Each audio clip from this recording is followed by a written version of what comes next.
Gereja Tuhan, berbicara mengenai amanat agung Tuhan dalam Matius 28 ayat 18-20, tidak hanya berbicara mengenai memberitakan Injil, tetapi juga dimuridkan dan memuridkan. Dimuridkan berarti kita menjadi pengikut, di mana kita meneladani Yesus Kristus dan berketetapan untuk terus mengalami pertumbuhan dan semakin serupa dalam Dia. Memuridkan berarti kita mencetak murid-murid Kristus. Disinilah kami Gereja Pengharapan Allah memegang kuat karakter itu. Ini adalah tugas yang besar, penuh tantangan, dan butuh kerjasama dari setiap kita. Mari kita bersama memenuhinya dan mengerjakannya. Selamat beribadah, Tuhan Yesus memberkati.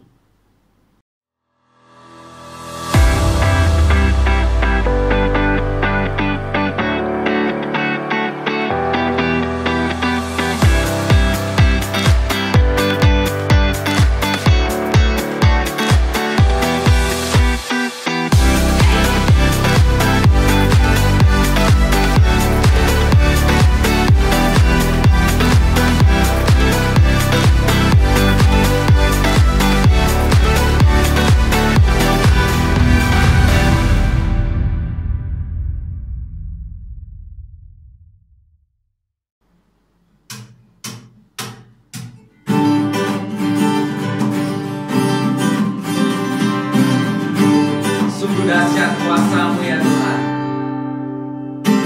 Kemanakah aku dapat pergi menjauhi Roh-Mu Tuhan?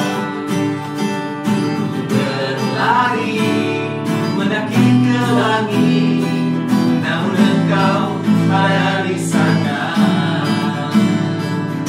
Aku terbang dengan sayap wajah bumi, namun tangan-Mu menuntunku selalu, bawaku mendekat padamu. Engkau Tuhan Allah Maha Tahu, betapa dahsyatnya kuasa-Mu, hadirat-Mu kini penuhiku.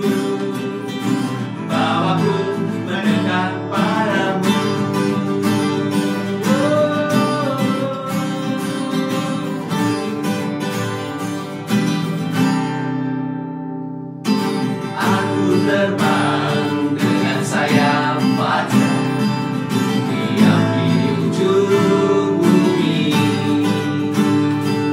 namun tangan-Mu menuntunku selalu, bawaku mendekat padamu.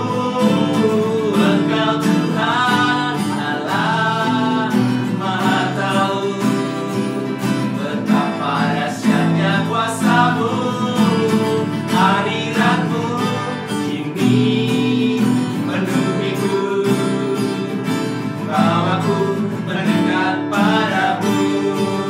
Engkau Tuhan Allah Maha Tahu, betapa dahsyatnya kuasa-Mu, hadirat-Mu kini menuhiku, bawaku mendekat padamu, bawaku mendekat padamu, bawaku mendekat padamu.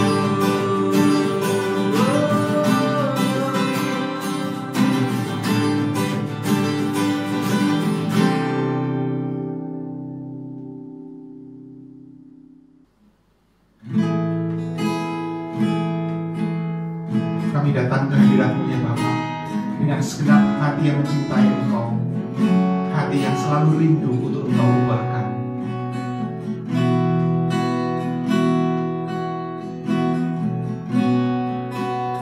Betapa ku mencintai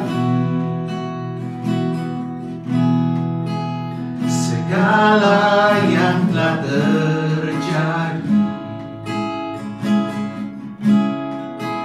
tak pernah sendiri.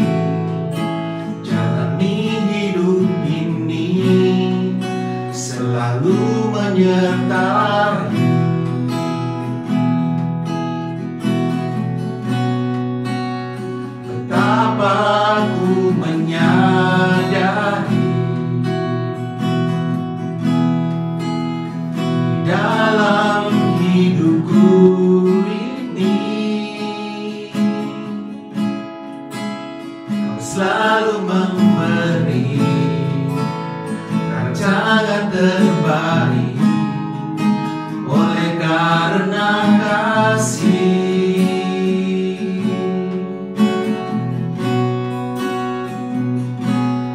Bapa,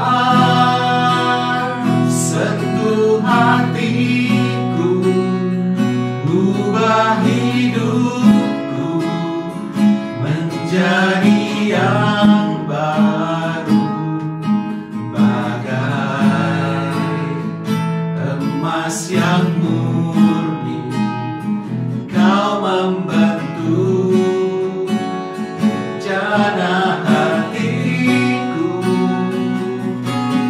Bapa, ajarku mengerti sebuah kasih yang selalu memberi, bagai air mengalir yang tiada pernah berhenti.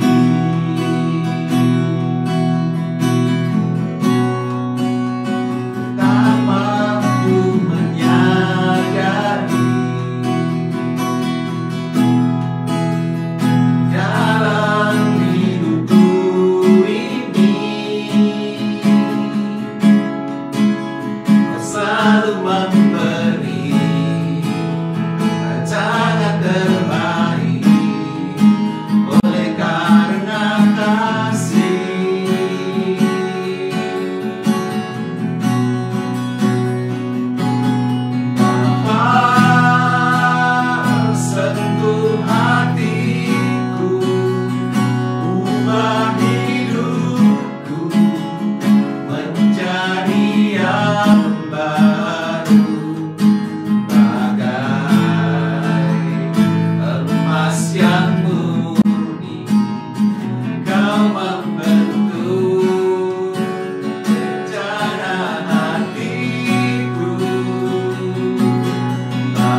Mari kita buka di dalam doa. Tuhan Yesus, kami bersyukur untuk kasih setia dan anugerah-Mu yang melimpah, sehingga kami boleh ada sebagaimana kami ada hari ini. Jikalau sebentar kami akan meluangkan waktu untuk duduk diam mendengar firman-Mu, biarlah benih firman-Mu ditabur di tanah yang baik, sehingga boleh bertumbuh dan berbuah-buah lebat. Tuhan memberkati dari awal, pertengahan hingga akhir, di dalam nama Tuhan Yesus Kristus. Amin. Bapak Ibu Saudara, jikalau kita diberi penawaran oleh seorang teman yang lama tidak berjumpa, dan teman itu berkata, kamu tahu saya punya obat herbal yang baik, tidak ada campuran kimiawinya, tidak berbahaya, menimbulkan efek samping, dan khasiatnya luar biasa. Saya sudah coba, ini luar biasa, meningkatkan imun tubuh dengan baik. Saudara tentu tertarik untuk mencoba. Tapi pada saat teman saudara berkata, tapi obat ini pahit sekali loh, maka kita kemudian berpikir sejenak dan bahkan mungkin berencana untuk menolaknya, karena mungkin kita tidak suka pahit. Dan kita mulai bertanya, ada nggak yang nggak pahit, yang rasanya enak? Atau mungkin saudara jalan-jalan lewat etalase, saudara melihat ada makanan yang enak, makanan yang menarik, sepertinya sangat nikmat rasanya. Itu kenapa saudara mencoba masuk dan bertanya kepada pelayan restoran. Pelayan restoran itu menjelaskan dengan ramah, menjelaskan dengan sangat menarik. Ya Pak, makanan ini kualitas, bahan-bahan bakunya kualitas tingkat tinggi, dimasaknya dengan proses yang sangat baik, dalam derajat suhu tertentu, dan ini lumer sekali di mulut. Wah, kita tertarik untuk coba, saudara. Kita tertarik untuk duduk, menunggu, dan memesan. Tapi apa yang terjadi kalau kemudian pelayan restorannya itu menyuguhkan daftar menu, dan menu itu dia tunjukkan harganya sangat mahal? Kita berpikir ulang, kita mungkin mencari-cari daftar menu yang lain, mungkin ada makanan yang lebih murah, sekalipun mungkin tidak semenarik yang kita cari. Atau pernahkah saudara juga diajak berlibur oleh seorang teman, dan teman itu berkata, ayo, ada tempat liburan baru yang bagus sekali, pemandangannya indah sekali, saya yakin kamu tidak akan menyesal kalau kamu ada di sana. Gratis, pokoknya oke banget. Tapi ya, pada saat saudara sudah mulai bersemangat untuk, waduh ayo berangkat aja, apalagi kalau nggak terlalu jauh dari kota tempat tinggal saudara, tidak perlu menempuh jalan yang jauh. Tetapi pada saat teman saudara mulai berkata, tapi nanti kalau sampai di sana mobilnya harus ditaruh, kemudian kita harus jalan lagi 10 kilo, dan 10 kilo itu agak menanjak dan jalannya agak terjal. Wow, kita mulai berpikir untuk menolaknya. Kita mulai berpikir, nggak ada ya yang jalannya enak, yang nyampe tujuan langsung bisa menikmati. Saudara, apa yang coba saya sampaikan melalui beberapa contoh ini? Bahwa seringkali kita itu siap untuk sesuatu yang baik, tetapi kita tidak siap membayar harganya. Kita selalu berpikir bahwa bagaimana caranya mendapatkan sesuatu yang baik tanpa harus membayar harga yang terlalu mahal. Mendapatkan sesuatu yang baik tanpa harus mengusik zona nyaman kita. Inilah natur manusia kita, bahwa seringkali kita ingin sesuatu yang baik tanpa mengusik kenyamanan kita. Kalau Bapak Ibu Saudara lihat pada hari ini kita membahas tentang mengikut Yesus, demikian juga dengan orang percaya kebanyakan, bahwa mereka berpikir mengikut Yesus itu adalah tentang diberkati, mengikut Yesus itu tentang hidup penuh mujizat, mengikut Yesus itu ditolong oleh Tuhan. Saudara, saya tidak berkata itu 100% salah, tetapi seringkali natur kita menginginkan sesuatu yang baik tanpa mau mengemban konsekuensi, tanpa mau belajar bertanggung jawab dengan kepercayaan yang Tuhan berikan. Dan inilah yang terjadi, banyak orang percaya kaget begitu ikut Tuhan. Kenapa ya kok hidup saya susah, kok hidup saya harus bayar harga ini dan itu? Kenapa saya yang harus selalu ngalah? Kenapa saya yang mesti mengampuni? Kenapa saya yang harus belajar dewasa? Kenapa tidak dia? Kenapa bukan suami saya? Kenapa bukan istri saya? Kenapa bukan anak saya? Kenapa bukan orang tua saya? Bapak Ibu Saudara, inilah yang menjadi pergumulan dari banyak orang percaya pada saat mereka memaknai mengikut Yesus dengan keliru. Hari ini kita akan belajar apa itu mengikut Yesus. Apa yang sebenarnya Tuhan mau dengan pengikut-pengikutnya. Seperti apa sejatinya kehidupan kekristenan yang benar di mata Tuhan itu. Kalau kita melihat Matius pasal 16 sebagai ayat utama kita hari ini, kita melihat sebuah keterangan yang cukup jelas di sana, bahwa perikop ini menuliskan bahwa Yesus memberitahukan tentang penderitaannya beberapa kali, dan dalam Matius pasal 16 ini Tuhan Yesus menguraikan kembali pemisahan mengenai mengikut Yesus. Dan ternyata ada murid Yesus yang bernama Petrus yang terkejut, yang shock, ya. Pada waktu Yesus bicara tentang tugas panggilannya di muka bumi ini, pada waktu Yesus menyampaikan bahwa dia harus menderita, ada murid yang syok. Ayat 21 dikatakan, sejak waktu itu Yesus mulai menyatakan kepada murid-muridnya bahwa ia harus pergi ke Yerusalem dan menanggung banyak penderitaan dari pihak tua-tua, imam-imam kepala dan ahli-ahli Taurat, lalu dibunuh dan dibangkitkan pada hari ketiga. Tetapi Petrus menarik Yesus ke samping dan menegur dia, katanya, Tuhan, kiranya Allah menjauhkan hal itu. Hal itu sekali-kali takkan menimpa engkau. Maka Yesus berpaling dan berkata kepada Petrus, enyahlah iblis, engkau suatu batu sandungan bagiku, sebab engkau bukan memikirkan apa yang dipikirkan Allah, melainkan apa yang dipikirkan manusia. Hah? Mesias, anak Allah, tapi harus menderita, dibunuh dan mati. Wow, gak gitu dong caranya.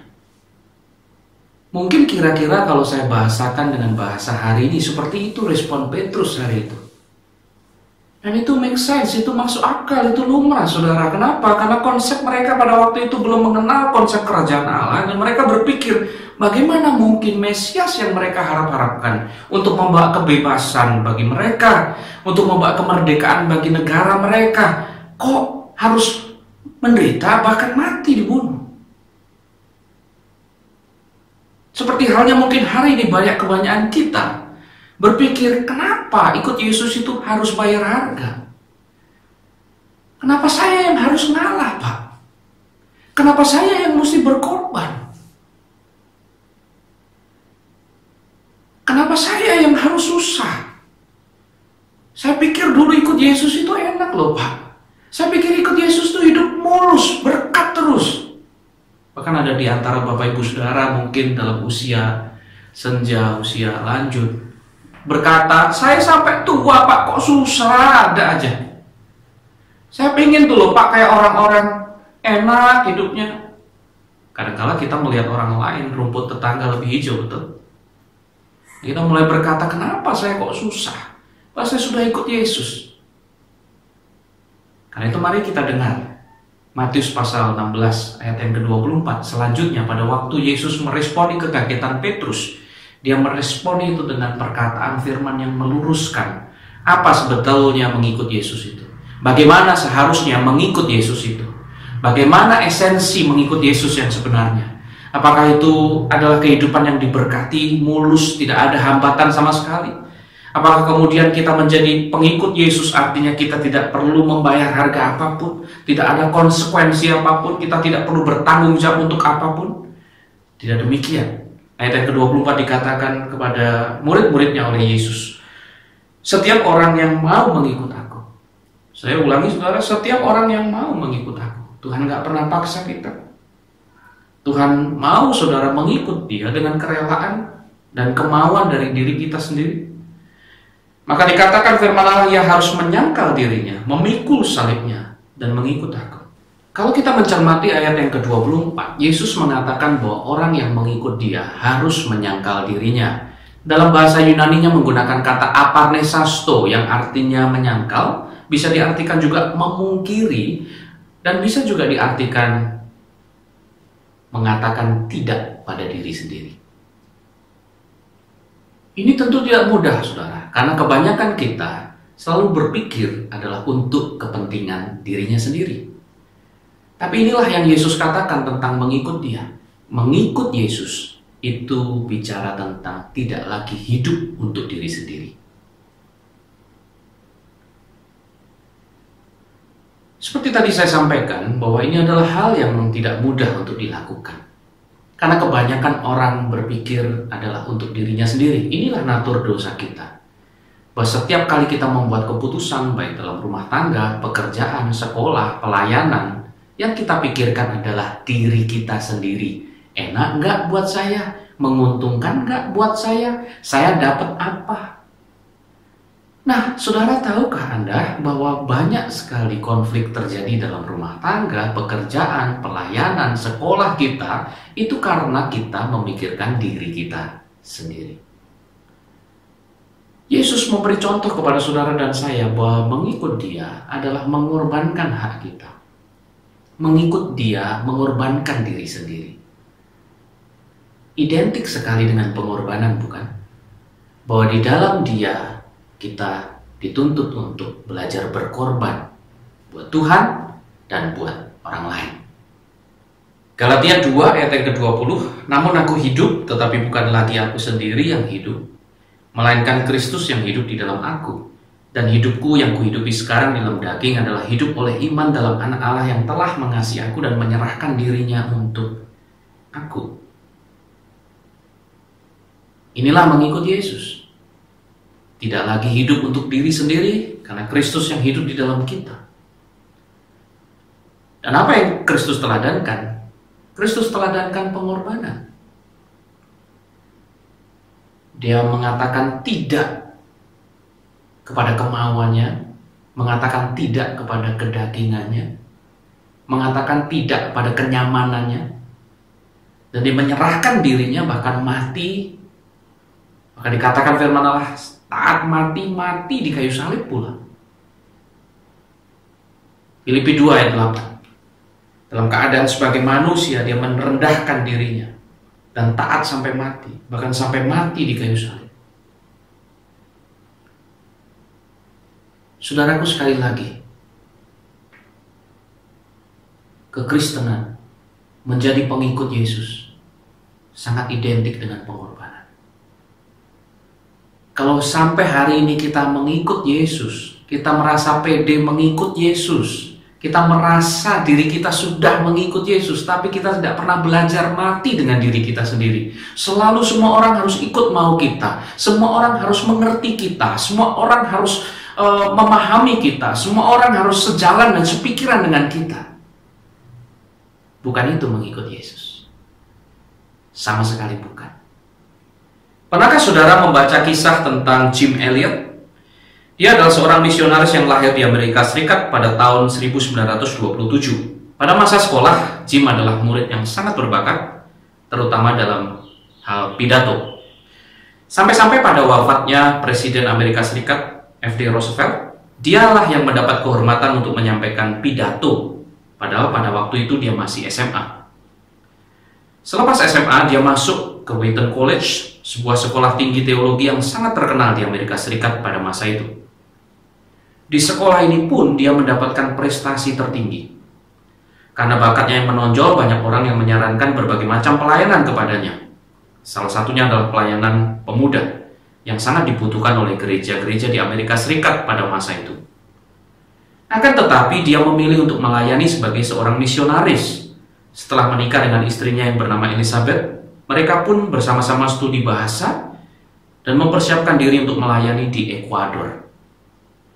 Setelah tinggal beberapa lama di Ekuador, dia mendengar bahwa ada satu suku di hutan Ekuador yang belum terjangkau Injil, yaitu suku Indian Waorani. Bersama-sama dengan 4 misionaris lainnya, dia mulai melakukan pendekatan kepada suku ini, dan setelah 3 bulan mereka akhirnya bisa melakukan tatap muka. Dan walaupun awalnya berjalan lancar, tapi entah mengapa tiba-tiba orang Indian itu marah dan kelima misionaris tersebut dibunuh. Tahun 1945, berita terbunuhnya kelima misionaris ini menjadi sensasi di Amerika Serikat. Bahkan majalah Life sempat memuat artikel tersebut sebanyak 10 halaman tentang peristiwa itu.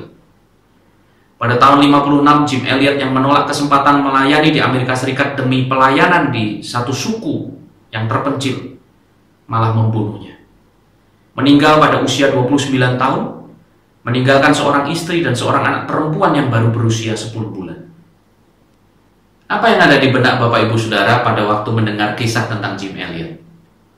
Ada 1-2 di antara kita mungkin berkata, wow, hebat ya, karirnya cemerlang, prestasinya luar biasa, tapi dia tinggalkan semua itu hanya untuk pergi ke suku terpencil memberitakan Injil tentang Yesus Kristus. Tapi ada mungkin di antara saudara juga berkata, orang kok milih mati konyol? Kenapa sih? Emangnya membawa Injil, memberitakan kabar baik itu harus ya pergi ke tempat terpencil, meninggalkan pekerjaan, meninggalkan karir yang cemerlang? Kan bisa toh merintis karir yang cemerlang, kan bisa toh prestasi yang bagus supaya bisa memberkati orang banyak, punya perusahaan, pegawainya banyak, bisa kasih makan banyak orang, kasih nafkah hidup untuk orang banyak. Bukankah itu juga bisa pelayanan namanya? Bapak Ibu Saudara, saya menceritakan kisah ini tidak dalam rangka untuk mengajak saudara rame-rame meninggalkan sekolah atau pekerjaan Anda atau rumah Anda untuk pergi pelayanan misi, karena tentu tidak semua orang punya panggilan yang sama dengan Jim. Tapi cerita ini cukup mengusik hati kita.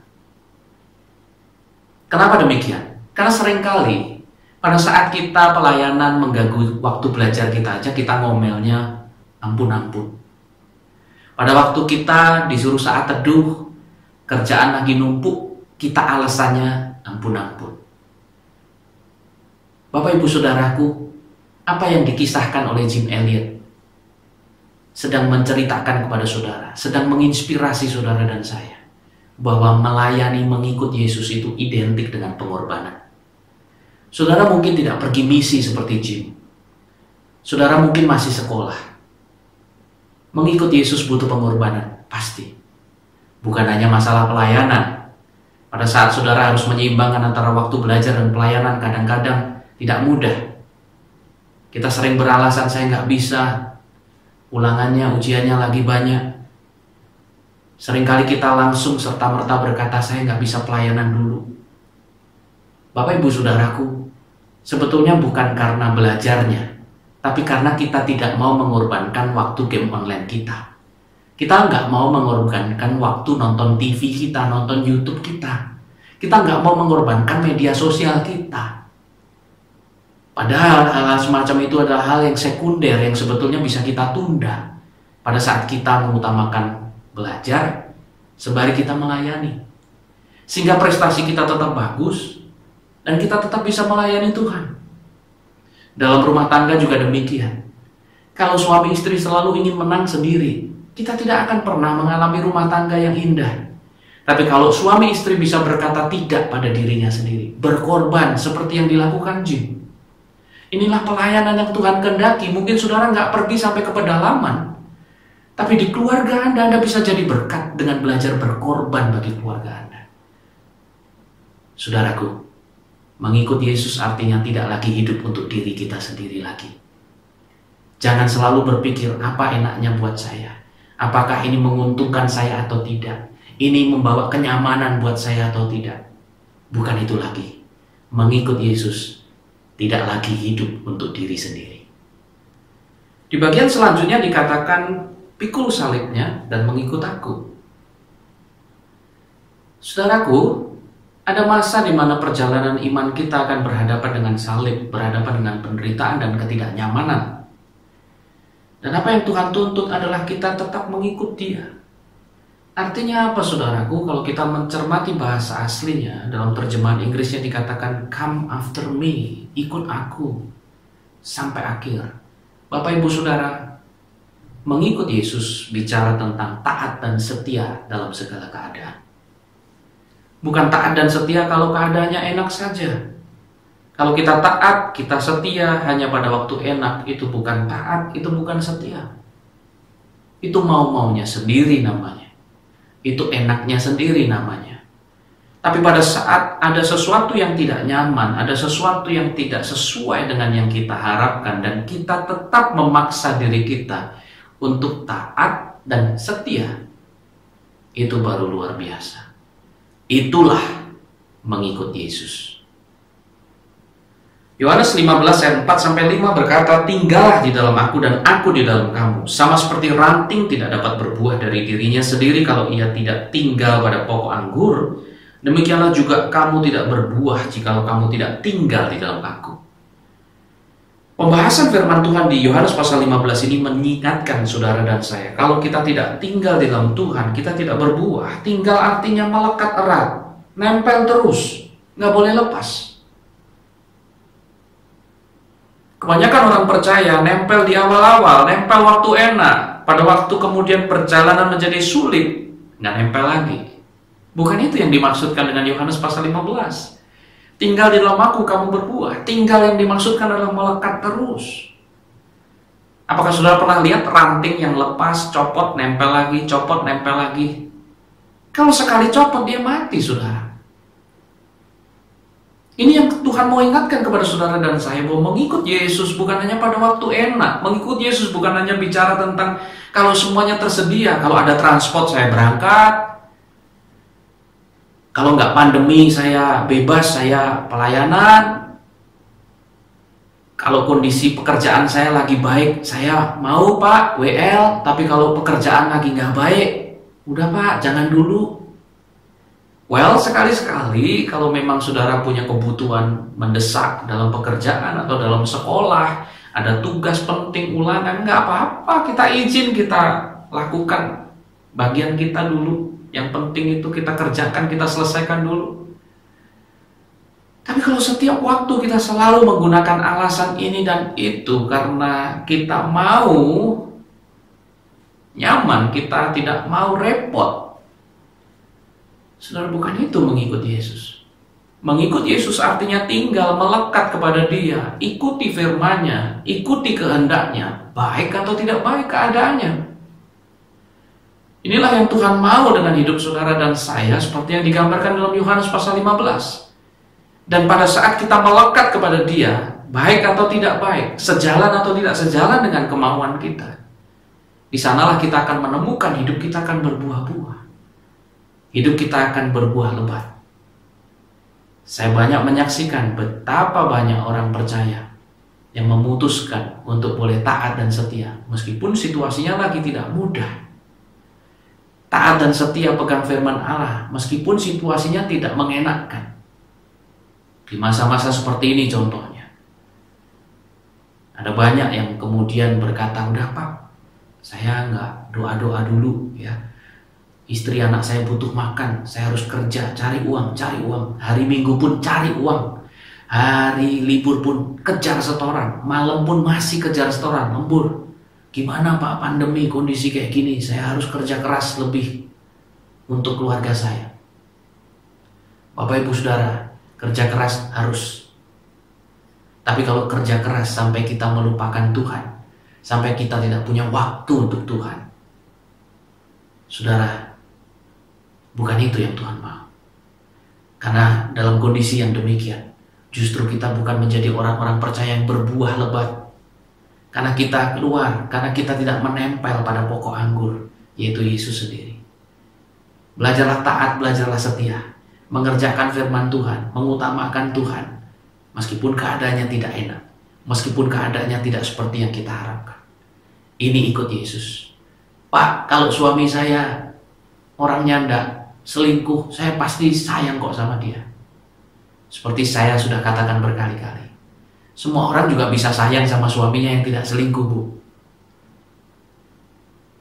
Pak, kalau istri saya nggak cerewet, saya pasti sayang sama dia. Pak, semua orang juga bisa sayang sama istri yang nggak cerewet, Pak. Pastor nggak kenal orang tua saya, penuntutnya luar biasa. Coba kalau dia nggak kayak gitu, saya bisa hormati dia. Guys, saudara-saudariku, pemuda-pemuda, semua anak bisa hormati orang tuanya kalau orang tuanya seperti yang dia mau semuanya. Nggak nuntut, baik, nggak pernah marah, ngasih uang jajan besar, ya enggak? Saudaraku, kalau semuanya seperti yang kita mau, baru kita taat dan kita setia mengerjakan firman Allah.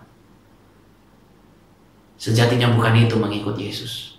Mengikut Yesus yang berbuah-buah adalah mengikut Yesus pada saat kita memutuskan untuk taat meskipun gak enak, memutuskan untuk setia sampai akhir sekalipun situasi begitu menekan. Itulah mengikut Yesus. Kalau baru saja kita mencoba merenungkan firman Tuhan dan menyadari bahwa mengikut Yesus itu tidak lagi hidup untuk diri sendiri, mengikut Yesus itu artinya juga kita belajar untuk taat dan setia apapun keadaannya, untuk mengerjakan firman Allah, untuk tinggal di dalam Tuhan, untuk hidup dalam kekudusan firman Allah. Kok sepertinya tidak mudah ya? Bahkan hari-hari ini ayo kita jujur akui, untuk menjaga hidup kita benar di hadapan Tuhan, taat setia dalam segala keadaan itu makin tidak mudah. Kalian yang anak muda,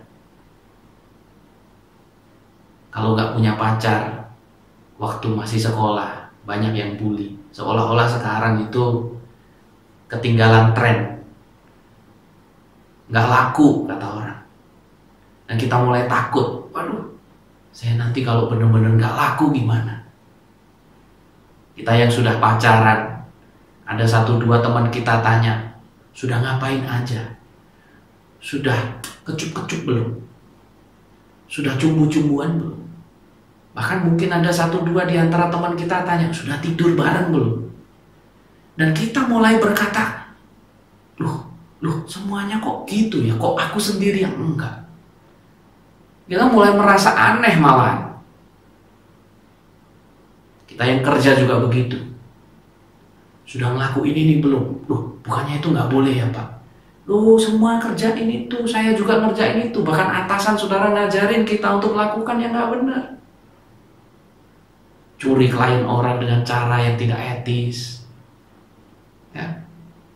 Curi ilmu dari perusahaan lain dengan cara yang tidak benar.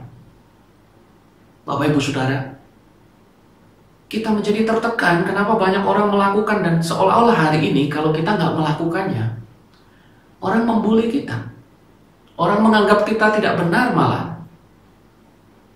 Hari-hari ini semua orang dipaksa untuk menerima transgender, menerima laki-laki yang perempuan dan perempuan yang laki-laki.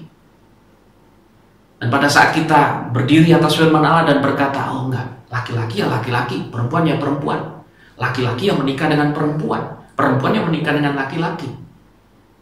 Hari ini banyak bagian negara di dunia ini di mana orang-orang yang berpegang pada prinsip kebenaran itu malah dibully, malah diasingkan, malah dimusuhi saudara.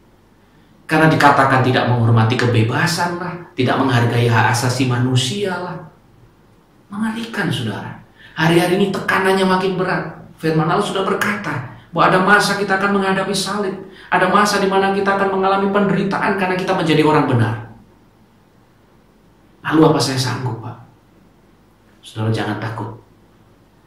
Kalau kita melihat Matius pasal yang 10, ada 3 alasan yang diberikan Tuhan Yesus mengapa kita tidak boleh takut untuk membayar harga menjadi murid Kristus, menjadi pengikut Kristus yang tidak lagi hidup untuk diri sendiri, yang hidup taat dan setia pada firman Allah apapun harganya, apapun keadaannya. Yang pertama saudara, alasannya adalah kelak kebenarannya akan dinyatakan. Satu kali kelak, orang akan mengakui bahwa hidup dalam kebenaran itu adalah hidup yang bahagia. Dulu banyak orang berkata, korupsi dong, korupsi dong. Hari ini orang mulai melihat, iya ya, korupsi kena hukumannya ngeri. Keluarganya malu, 7 turunan malu semua. Itu kenapa Matius 10 ayat 26 dikatakan, jangan kamu takut terhadap mereka, karena tidak ada sesuatu pun yang tertutup yang tidak akan dibuka, dan tidak ada sesuatu pun yang tersembunyi yang tidak akan diketahui. Satu kali kelak kebenaran akan dibukakan. Mungkin hari ini engkau dibully karena gak punya pacar, engkau dibully karena pacaranmu kudus. Satu kali mereka akan berkata, bener bro, kamu dulu pacaran kudus itu memang yang baik. Saya dulu pacaran dengan cara yang gak benar. Hari ini pernikahan saya gak bahagia. Satu kali waktu, ada waktu Anda akan dibenarkan. Saya masih ingat, keluarga saya sering membanding-bandingkan saya dengan beberapa orang yang mungkin secara jasmani hidupnya lebih diberkati. Dan ada keluarga, bahkan almarhum orang tua saya berkata, bodoh kamu, sebenarnya kamu tuh bisa sukses, kamu bisa lebih kaya dari mereka. Tapi kamu justru mengambil jalan seperti ini. Jadi hamba Tuhan, melayani Tuhan. Saudaraku, hari ini kebenarannya sudah ada yang dibukakan. Beberapa di antara mereka-mereka yang selalu dibandingkan dengan saya, hidupnya jauh dari kebahagiaan. Ada yang bercerai, ada yang kemudian mengalami penderitaan yang hebat karena ketidakbenaran yang dia lakukan, yang dia sembunyikan, gak banyak orang tahu. Ada yang meraih kekayaannya dengan cara yang tidak benar. Semua dibukakan. Saudaraku, jangan takut. Kalau saudara dibully karena saudara hidup benar, kalau saudara disalahkan karena saudara hidup benar, kalau saudara dimusuhi dunia karena hidup benar, kelak kebenarannya akan dinyatakan. Alasan yang kedua adalah Allah itu memelihara seluruh kehidupan kita. Matius 10 ayat 29-31 dilanjutkan, bukankah burung pipit dijual 2 ekor seduit? Namun seekor pun daripadanya tidak akan jatuh ke bumi di luar kehendak Bapamu. Dan kamu, rambut kepalamu pun terhitung semuanya. Sebab itu janganlah kamu takut, karena kamu lebih berharga daripada banyak burung pipit.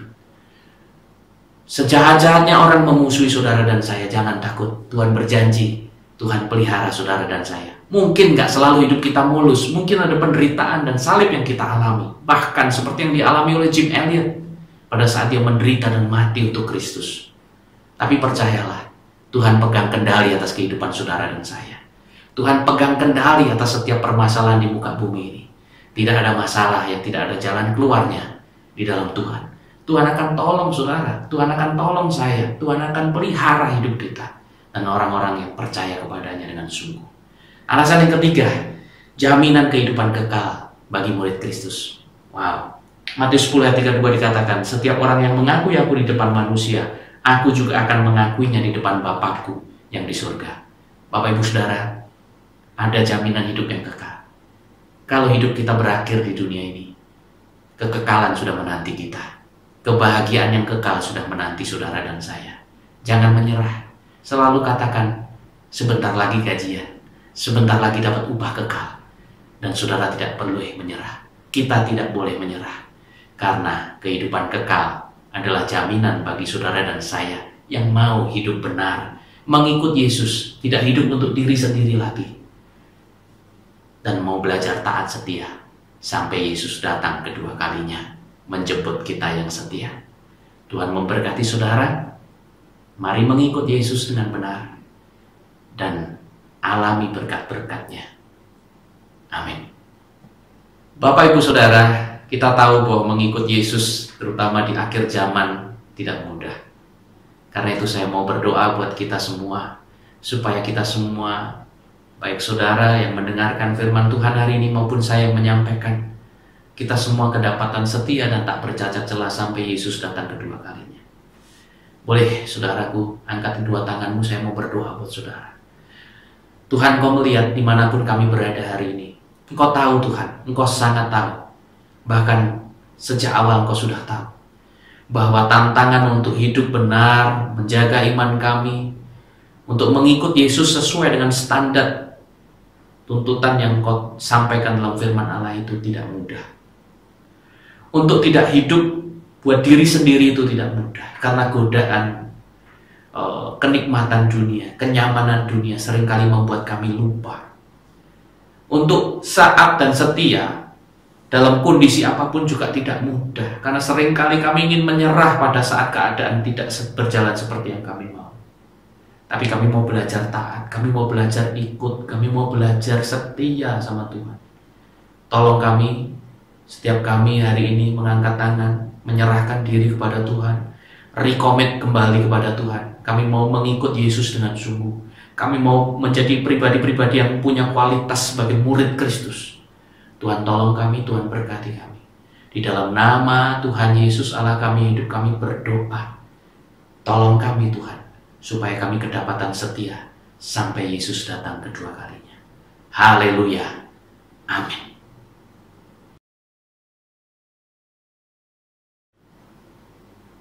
Bapak Ibu Saudara, sekali lagi angkatlah kedua tanganmu tinggi. Terimalah berkat dari Allah Bapa, Putra, dan Roh Kudus, yaitu berkat di dalam nama Tuhan Yesus Kristus, yang menuntun engkau, memampukan engkau untuk mematikan dirimu, untuk hidup bagi Tuhan dan sesamamu, untuk hidup bukan hanya untuk mengikuti yang kau mau, tetapi belajar taat dan setia dengan perintah-perintah Tuhan. Taat dan setia, nempel terus dengan Tuhan, sehingga hidupmu diberkati Tuhan, hidupmu berhasil dan beruntung. Di dalam nama Tuhan Yesus Kristus, berkat Tuhan tinggal atasmu. Haleluya. Amin.